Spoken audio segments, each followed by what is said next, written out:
میں ہوں آپ کا میزبان مسٹر یوبی، اور آج ہم اسلامی مافوق الفطرت کہانیوں کے ایک نہایت پراسرار اور اکثر غلط سمجھے جانے والے پہلو کا گہرائی سے جائزہ لیتے ہیں، یعنی جنات کی دنیا۔ جب اکثر لوگ جنی کا لفظ سنتے ہیں تو ان کے ذہن میں الادین کا چراغ اور 3 خواہشات آتی ہیں، مگر اصل عربی لفظ جن اس سے کہیں زیادہ پیچیدہ اور پراسرار ہستیوں کی نمائندگی کرتا ہے۔ یہ کوئی کارٹون کردار نہیں ہے، بلکہ مافوق الفطرت مخلوقات ہیں جنہوں نے 1400 سال سے زائد عرصے سے اسلامی دنیا کے تخیلات کو جکر رکھا ہے۔ اسلامی روایات کے مطابق جنات کو بغیر دھوئیں والی آگ سے پیدا کیا گیا ہے اور انسانوں کی طرح آزاد مرضی کے مالک ہیں۔ یہ ہماری دنیا کے متوازی ایک نادیدہ جہان میں رہتے ہیں جو کبھی کبھار ہماری دنیا سے ٹکرا جاتا ہے، لیکن جو بات اکثر لوگ نہیں جانتے وہ یہ ہے کہ تمام جنات ایک جیسے نہیں ہوتے۔ طبرانی کبیر کے باب نمبر 22 کی حدیث نمبر 114 میں ابو ثعلبہ رضی اللہ عنہ بیان کرتے ہیں کہ نبی صلی اللہ علیہ وسلم نے فرمایا کہ جنوں کی 3 قسمیں ہیں، ایک قسم کے پر ہیں اور ہواؤں میں اڑتے پھرتے ہیں، اور ایک قسم سانپ اور کتے ہیں، اور ایک قسم آباد ہونے والے اور کوچ کرنے والے ہیں۔ یہ جنات کی بڑی 3 اقسام ہیں، ان سے آگے مختلف اقسام بیان کی گئی ہیں۔ آج ہم جنات کے 7 منفرد اقسام، ان کی طاقتوں اور مختلف اسلامی ثقافتوں میں رپورٹ کیے گئے حقیقی واقعات کا جائزہ لیتے ہیں۔ عرب کے روح بدلنے والے غول سے لے کر قدیم فارس کے طاقتور مارد تک، ہر قسم کے جن کی الگ خصوصیات، صلاحیتیں اور انسانیت کے ساتھ تعلق ہے۔ لیکن آغاز سے پہلے ہم ایک اہم نقطہ بیان کر دیں۔ ہم جو کچھ آج بیان کر رہے ہیں وہ ثقافتی لوک کہانیوں اور نسل در نسل منتقل ہونے والی روایات پر مبنی ہے۔ یہ عقائد اور کہانیاں اسلامی ثقافتوں کی نمائندگی کرتی ہیں، لیکن یہ مذہبی عقائد نہیں ہیں۔ مختلف اسلامی معاشروں میں ان قصوں کی مختلف تشریحات پائی جا سکتی ہیں۔ اب آئیے جنات کی چھپی ہوئی دنیا میں اپنے سفر کا آغاز کرتے ہیں۔ ہم سب سے طاقتور اور خوفناک جن مارد سے آغاز کرتے ہیں۔ لفظ مارد عربی میں سرکش یا دیو قامت کے معنی رکھتا ہے۔ اردو اور ہندی میں اسے دیو بھی کہا جاتا ہے۔ اسلامی روایات میں مارد دیو قامت انتہائی مضبوط اور تقریباً خدائی جادوئی طاقتوں کے حامل ہوتے ہیں۔ یہ عناصر قدرت کو قابو میں لا سکتے ہیں، مادے کو بدل سکتے ہیں اور وقت پر بھی اثر ڈال سکتے ہیں۔ عوامی تصورات کے برخلاف یہ عام چراغ کے جنی جیسے تابع نہیں ہوتے۔ 10ویں صدی کے عالم المسعودی نے اپنی تصنیف مروج الذہب میں مردوں کو ایسی مخلوقات کے طور پر بیان کیا ہے جو پہاڑ ہلا سکتی ہیں اور سمندر خشک کر سکتی ہیں، پھر بھی وہ انہی الہی قوانین کے پابند ہیں جو تمام مخلوقات کو کنٹرول کرتے ہیں۔ انہوں نے نوٹ کیا کہ حضرت سلیمان بھی اپنی تمام حکمت کے ساتھ انہیں صرف الہی اختیار کے ذریعے حکم دے سکتے تھے، کبھی طاقت کے ذریعے نہیں۔ عربی لوک کہانیوں میں مارد کو اکثر نیلے شعلے سے بنے بلند قامت شخصیت کے طور پر بیان کیا جاتا ہے جو دور دراز کے صحراؤں یا گہرے کنووں کی تہہ میں رہتے ہیں۔ بدوی قبائل ایسے ماردوں کی کہانیاں بیان کرتے ہیں جو دنوں تک چلنے والے ریت کے طوفان اٹھا سکتے تھے۔ فارس میں مارد قدیم زرتشتی آتش کدوں کے کھنڈرات میں رہتے ہیں اور قدیم علم و حکمت کے نگہبان سمجھے جاتے ہیں۔ مارد کے بارے میں سب سے معروف روایت حضرت سلیمان علیہ السلام کے حوالے سے بیان کی جاتی ہے کہ انہوں نے ایک مارد جن کو اپنے عظیم محل کی تعمیر کے لیے حکم دیا۔ اس کو قابو میں کرنے کے لیے ان کی وہ انگوٹھی درکار تھی جس پر اللہ کا نام لکھا تھا۔ مارد جن کے حوالے سے ایک جدید واقعہ 1987 میں سعودی عرب میں پیش آیا۔ ایک جیولوجیکل ٹیم نے ربع الخالی صحرا کے قریب سروے کے دوران پراسرار خرابیوں کا سامنا کیا۔ کمپاس گھومنے لگے، جی پی ایس ناکام ہو گئے۔ مقامی گائیڈ جو کہ ایک برا بدو تھا، اس نے دعویٰ کیا کہ وہ ایک مارد کی جگہ میں داخل ہو چکے ہیں۔ رات کو نیلے نور میں لپٹی ایک دیو قامت ہستی کو ریت کے ٹیلوں پر چلتے دیکھا گیا۔ صبح ان کا سارا سامان ٹنوں ریت تلے دفن پایا گیا۔ وہ ریت وہاں پہلے نہیں تھی۔ اسلامی لوک کہانیوں میں مارد طاقت، غرور اور نایاب ما فوق الفطرت وجود کی علامت ہے جو عزت بھی پاتا ہے اور خوف بھی پھیلاتا ہے۔ نمبر 2، عفریت۔ عفریت کا لفظ آتا ہے عفر سے، جس کا مطلب ہے شدید، پرتشدد اور تخریبی۔ اگر مارد جنات کے بادشاہ ہیں تو عفریت ان کے جنگجو ہیں۔ یہ آگ سے پیدا ہونے والی مخلوقات اپنے تیز مزاج، ناقابل یقین طاقت اور آگ پر مہارت کے لیے مشہور ہیں۔ اسلامی لوک کہانیوں میں عفریت وہ جنات ہیں جو جنگ، انتقام اور آگ سے جڑے ہوئے ہوتے ہیں۔ ان کی طبیعت شدید جارحانہ، فطرت میں جنگجو اور اکثر خونخوار پائے جاتے ہیں۔ یہ اکثر شہروں یا بستیوں پر حملہ کرتے ہیں، راستہ بھٹکنے والوں کو قید کر لیتے ہیں اور اپنے دشمنوں کو شدید نقصان پہنچاتے ہیں۔ قرآن میں بھی سورہ نمل آیت 39 میں ایک طاقتور جن عفریت کا ذکر آتا ہے۔ ایک بڑا قوی جن بولا، میں وہ تخت آپ کے پاس لا سکتا ہوں اس سے پہلے کہ آپ اپنی جگہ سے اٹھیں۔ یہ جن حضرت سلیمان علیہ السلام سے گفتگو کر رہا تھا اور اس کا ذکر عفریت کے طور پر آیا ہے، جس سے اس کے غیر معمولی طاقتور ہونے کا اندازہ ہوتا ہے۔ عفریت کی خصوصیات ایسی ہیں کہ یہ آگ سے بنے ہوئے اجسام ہیں جو دھواں نہیں چھوڑتے، ناقابل یقین رفتار اور طاقت رکھتے ہیں، انسانوں پر براہ راست حملہ کرنے کی صلاحیت رکھتے ہیں۔ بعض روایات میں یہ گروہوں میں رہتے ہیں اور فوجی طرز پر کام کرتے ہیں۔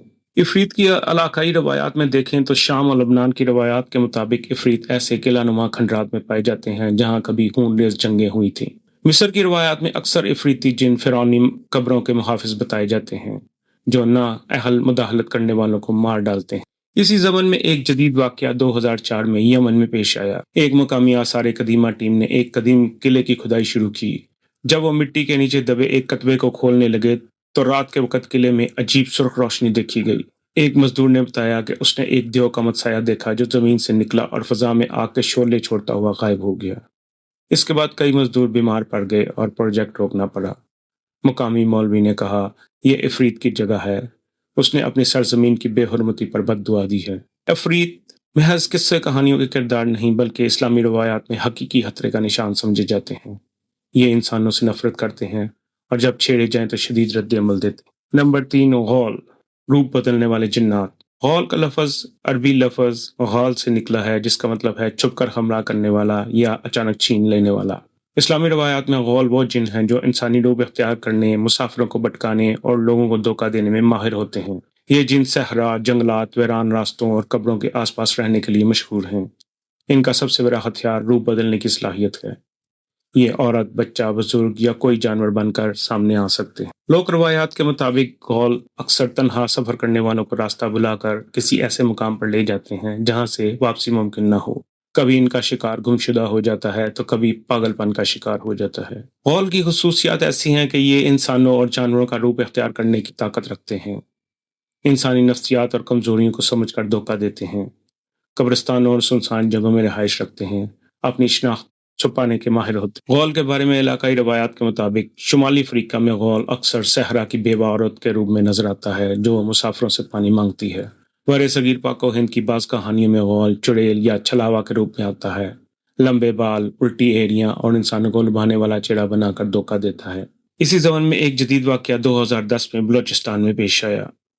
ایک ٹرک ڈرائیور نے رپورٹ کیا کہ کوئٹہ سے چمن جاتے ہوئے راستے میں ایک عورت نے لفٹ مانگی۔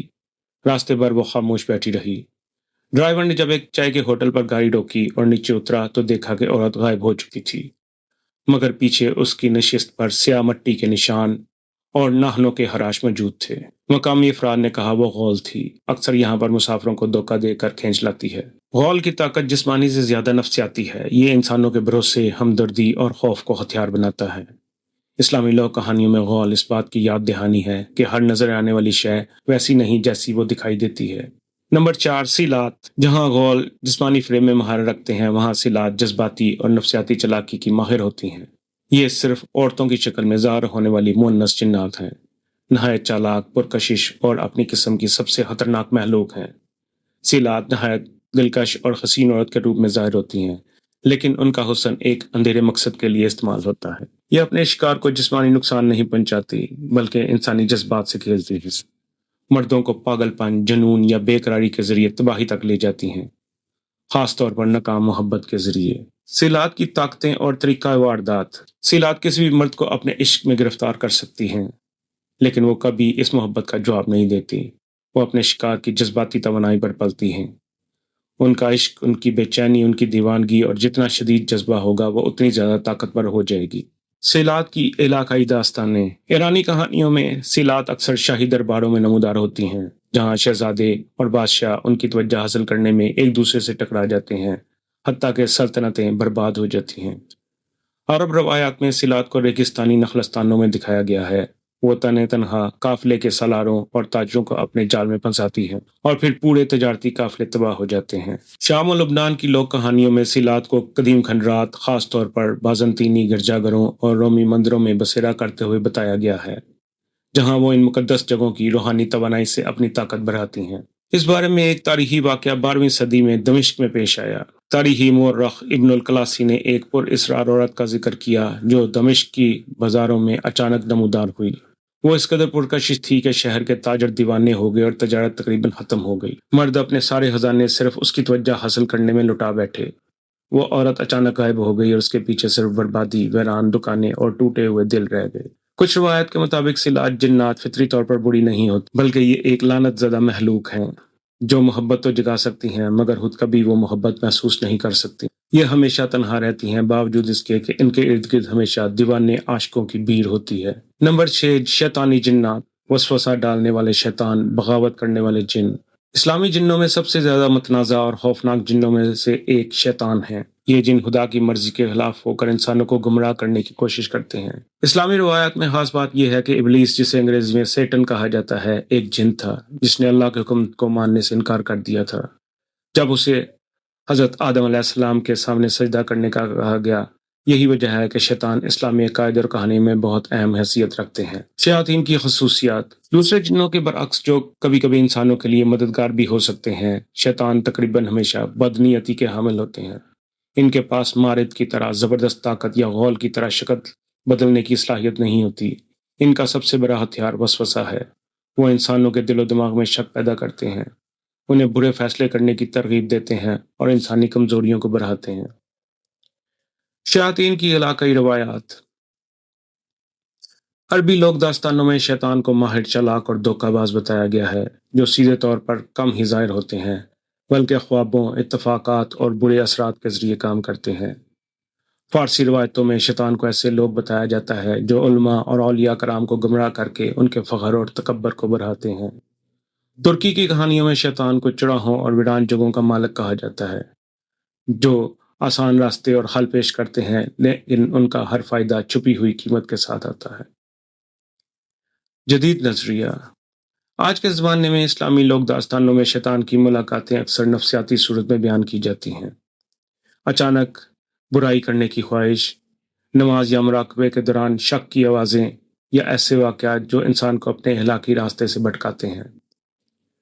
1990 کی دہائی کا مراکش کا ایک واقعہ مشہور ہے جہاں ایک تاجر نے بتایا کہ ایک خوش لباس اجنبی اس کی زندگی کے اہم لمحات میں آتا تھا اور ایسے سودے پیش کرتا تھا جو مالی فائدہ مند ہوتے تھے لیکن اخلاقی طور پر غلط تھے۔ ہر بار جب اس نے ان سودوں کو قبول کیا اس کی دولت بڑھتی گئی مگر خاندان اور روحانی زندگی تباہ ہو گئی۔ جب آخرکار اس نے ان پیشکشوں سے انکار کیا تو اجنبی مسکرا کر بولا، تمہیں ہمیشہ سے انتخاب کی آزادی تھی، اور پھر غائب ہو گیا۔ شیطان سب سے زیادہ نفسیاتی پیچیدگی رکھنے والے جن ہیں۔ یہ انسانی اخلاقی جد و جہد اور آزاد مرضی کی عکاسی کرتے ہیں۔ جب بات شیطانی جنات کی ہو تو ہم صرف ابلیس یا شیطان کی بات نہیں کر رہے بلکہ ایک پوری مخلوق کی جو اندھیرے میں رہ کر انسانوں کو گمراہ کرنے کا مشن رکھتی ہے۔ اسلامی عقیدے کے مطابق ابلیس کچھ جن تھا اور اللہ کے حکم سے انکاری ہونے کے بعد ملعون قرار پایا، لیکن اس کے ساتھ ساتھ اس کے پیروکار یا شیطانی جنات کی پوری ایک نسل بھی ہے جنہیں شیاطین کہا جاتا ہے۔ یہ جنات کیا کرتے ہیں؟ ان کا بنیادی مقصد ہے انسان کو غلط راہوں پر ڈالنا، گناہ کی طرف مائل کرنا، حسد اور غرور پیدا کرنا اور نیکی سے روکنا۔ قرآن ہمیں ان کی حقیقت سے آگاہ کرتا ہے۔ سورہ ناس میں ہے، وہ جو انسانوں کے دلوں میں وسوسہ ڈالتا ہے چاہے وہ جن ہو یا انسان۔ یہ آیات واضح کرتی ہیں کہ کچھ وسوسہ ڈالنے والے جنات ہوتے ہیں جن کا کام دل و دماغ پر خفیہ حملے کرنا ہے۔ شیاطین کی خصوصیات ایسی ہیں کہ نظر نہ آنے کی طاقت رکھتے ہیں، انسانوں کے خیالات میں دخل دیتے ہیں، خوابوں کے ذریعے خوف اور گمراہی پھیلاتے ہیں، مخصوص مقامات جیسے غسل خانہ، قبرستان یا ویرانے کو اپنا مسکن بناتے ہیں۔ شیاطین کے بارے میں علاقائی عقائد۔ انڈونیشیا اور ملائیشیا میں ان کو ہنتو یا جن پنگ کہا جاتا ہے جو انسانوں پر سایہ کرتے ہیں۔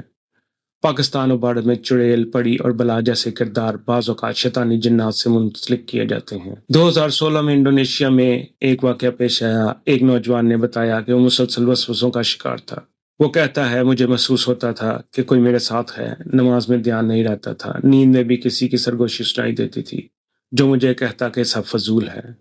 علماء نے بتایا کہ یہ ایک شیطانی جن کا سایہ ہے۔ قرآنی دم کے ذریعے نوجوان کو چند ہفتوں میں مکمل افاقہ ہو گیا۔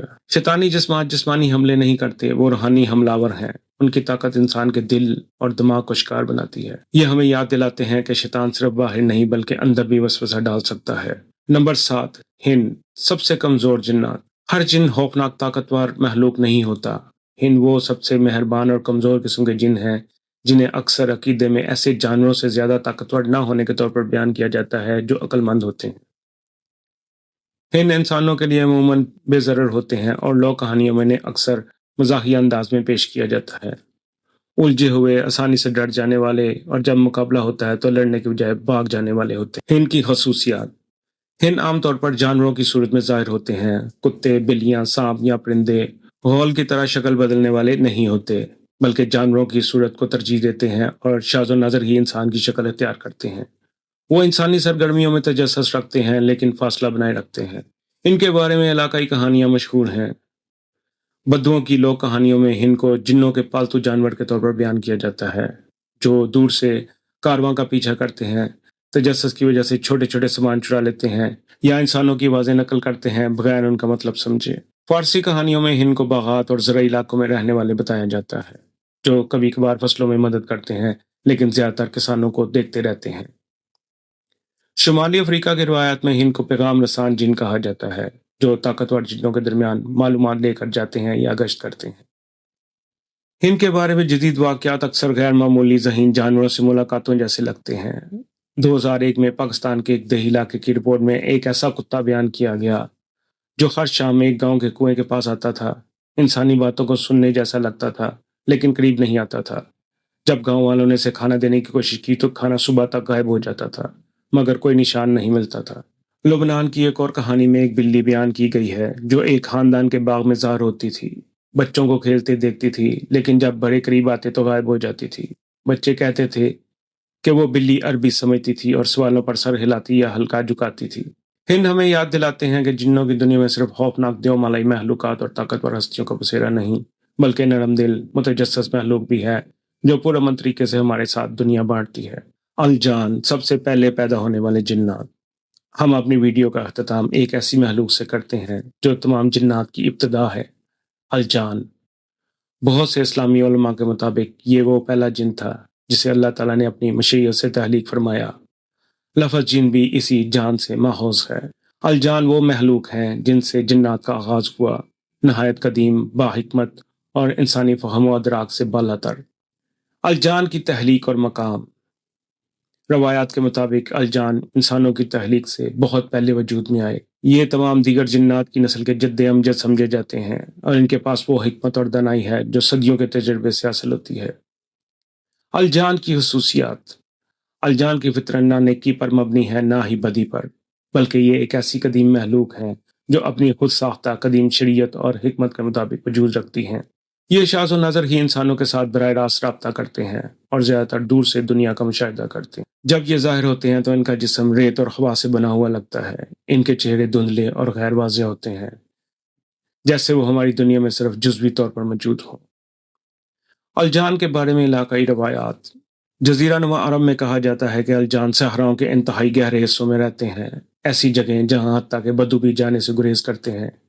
یہ قبل از اسلام کے رازوں اور علم کے محافظ ہیں۔ فارسی روایات میں الجان کو انسانوں کی دنیا اور عالم روحانیت کے درمیان سرحد کے نگہبان کہا جاتا ہے۔ میسوپوٹیمیا کی روایات میں الجان ان زمانوں کو یاد رکھتے ہیں جو طوفان نوح سے بھی پہلے کے ہیں۔ یہ انسانی تاریخ کے کھوئے ہوئے رازوں کے حامل ہیں۔ الجان کی تاریخی اہمیت۔ بعض اسلامی علماء کا ماننا ہے قبل از اسلام دور میں بعض انبیاء یا صوفیاء کو جو ابتدائی روحانی تجربات ہوئے ان میں الجان کا کردار ہو سکتا ہے۔ یہ محلوق جسمانی اور روحانی دنیا کے درمیان ایک پل کی حیثیت رکھتی ہے۔ الجان کی جدید تشریحات۔ آج کل الجان کے بارے میں واقعات نہایت نایاب ہیں اور اگر کہیں ذکر ہو بھی جائے تو وہ روحانی تجربات کی صورت میں سامنے آتے ہیں۔ ترکی کے ایک صوفی نے اپنے گہرے مراقبے کے درمیان ایک الجان سے ملاقات کا دعویٰ کیا۔ اس نے بتایا کہ وہ ہستی الفاظ کے بغیر براہ راست علم منتقل کر رہی تھی، ایک ایسا علم جو کائنات کی حقیقتوں سے متعلق تھا۔ الجان وہ جنات ہیں جو ہماری دنیا کے قریب رہتے ہیں، نہ ہمیشہ خطرناک، نہ ہمیشہ نیک۔ یہ ہماری مداخلت پر رد عمل دیتے ہیں۔ اسلام میں ان کے ساتھ عدل، عزت اور حدود کی تعلیم دی جاتی۔ تو ناظرین، آج ہم نے جنات کی 7 اقسام کا ایک ناقابل فراموش سفر طے کیا، طاقتور مارد سے لے کر نرم مزاج اور شرمیلے ہند تک جو دور سے انسانوں کا مشاہدہ کرتے ہیں۔ ان روایات کی سب سے حیرت انگیز بات یہ ہے کہ یہ مختلف علاقوں میں ارتقا پذیر ہوئیں، لیکن ان کی بنیادی خصوصیات ہمیشہ قائم رہیں، چاہے وہ عرب کے صحرا ہوں، فارس کے پہاڑ یا شمالی افریقہ کے نخلستان۔ ان کہانیوں کا مقصد ایک ہی ہے، غیر مرئی دنیا کو سمجھنا، خوف اور امید کو شکل دینا، اور یہ یاد دلانا کہ ہماری دنیا کے پیچھے کئی راز ایسے ہیں جنہیں ہم ابھی تک جان نہیں سکے۔ یہ جاننا بھی ضروری ہے کہ یہ سب ثقافتی عقائد ہیں، نسل در نسل منتقل ہونے والے عوامی قصے جو مذہبی عقائد نہیں ہیں، بلکہ ان لوگوں کے تجربات، خیالات اور جذبات کی عکاسی کرتے ہیں جو ان کہانیوں کو سناتے آئے ہیں۔ اسلامی دنیا میں مختلف علاقوں اور فرقوں کے جنات سے متعلق تصورات مختلف ہو سکتے ہیں، مگر ان تمام قصوں میں ایک گہرائی سچائی پوشیدہ ہے۔ یہی وجہ ہے کہ یہ ہزار سال سے بھی زیادہ عرصے سے زندہ ہیں۔ یہ ہمیں انسانی فطرت سے جوڑتے ہیں، ہمارے تجسس کو بیدار کرتے ہیں، ہمیں ان قوتوں کے بارے میں سوچنے پر مجبور کرتے ہیں جو ہمارے قابو سے باہر ہیں، اور ہمیں زندگی کے پراسرار لمحات میں معنویت تلاش کرنے کا حوصلہ دیتے ہیں۔ چاہے آپ ان جنات کو حقیقت میں موجود مخلوق سمجھیں، نفسیاتی علامات تصور کریں یا محض دلچسپ لوک کہانیاں، یہ 7 اقسام ہمیں اسلامی تہذیب کے تخلیقی اور روحانی ورثے کی ایک جھلک ضرور دکھاتی ہیں۔ اور اگلی بار جب آپ تنہائی میں بیٹھے ہوں اور یوں لگے کہ کوئی آپ کو دیکھ رہا ہے تو یاد رکھیں، ان قدیم روایات کے مطابق شاید واقعی کوئی موجود ہو۔ جنات کی دنیا ہماری دنیا کے متوازی چلتی ہے، اور بعض اوقات یہ دونوں دنیایں آپس میں ٹکرا بھی جاتی ہیں۔ یہ تھا سپر نیچرل اسلامک لیجنڈز کا ایک پراسرار سفر، اور اس سلسلے کی پہلی قسط انشاءاللہ دوسری قسط اس سے بھی زیادہ دلچسپ ہے، جس میں جنات کی پوشیدہ دنیا کے بہت سے رازوں سے پردہ اٹھایا جائے گا۔ اگر آپ کو یہ موضوع پسند آیا ہو تو ہمارا چینل سبسکرائب کریں اور کمنٹ میں اپنی رائے ضرور دیں، اور اگلی ویڈیو تک اپنے گرد و پیش کے رازوں کے لیے متجسس رکھیے۔